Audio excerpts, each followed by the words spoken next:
আসসালামু আলাইকুম আরহামতুল্লাহি ওবারাকাত। প্রিয় ফেসবুক বন্ধুগণ, আজকে আপনাদের সম্মুখে একটি গুরুত্বপূর্ণ বিষয় নিয়ে আলোচনা করতে যাচ্ছি।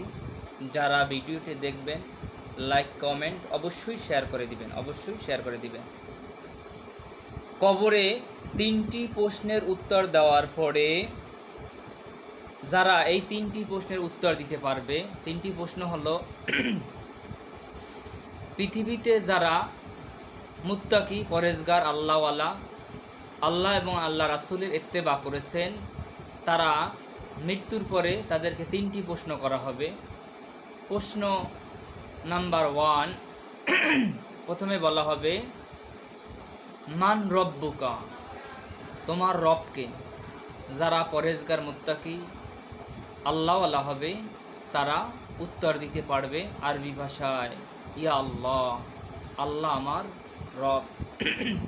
দ্বিতীয় নাম্বার প্রশ্ন করা হবে মান দীনুকা, তোমার ধর্ম কি।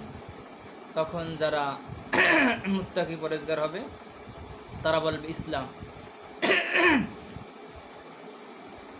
এবং তৃতীয় নাম্বার প্রশ্ন হবে মান নাবিউকা, তোমার নবীকে। যারা মুত্তাকি, পরেজগার হবে, আল্লাহ এবং আল্লাহ রাসূল সাল্লাল্লাহু আলাইহি সাল্লামের ইত্তেবা করবে, তারা রাসূল সাল্লাল্লাহু আলাইহি সাল্লামের নাম বলতে পারবে মুহাম্মদ সাল্লাল্লাহু আলাইহি সাল্লাম। এই 3টি প্রশ্নের উত্তর দেওয়ার পরে যারা দিতে পারবে তাদেরকে কবরে 5টি পুরস্কার দেওয়া হবে। 1 নাম্বার পুরস্কার হইল কবরের ভিতরে জান্নাতের বিছানা করে দেওয়া হবে, সুবহানাল্লাহি বিহামদি। 2 নম্বরে ওই দাফনকারীকে জান্নাতি পোশাক পরে দেওয়া হবে। 3 নাম্বার হবে জান্নাতের সাথে তার একটা দরজা হয়ে যাবে, জান্নাতের সাথে তার একটা যোগাযোগ ব্যবস্থা হবে। 4 নাম্বার হবে জান্নাতকে প্রশস্ত করা হবে, বড় করে দেওয়া হবে যারা 3টি প্রশ্নের উত্তর দেওয়াতে পারে।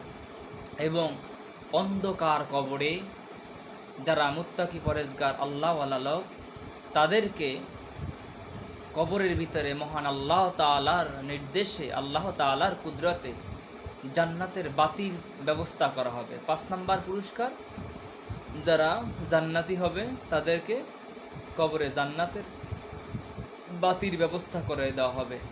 আল্লাহ তাআলা আমাদেরকে মুত্তাকি, পরেজগার, আল্লাহওয়ালা হিসেবে কবুল করুক, আমিন। যারা ভিডিওটি দেখবেন, লাইক কমেন্ট অবশ্যই শেয়ার করে দিবেন।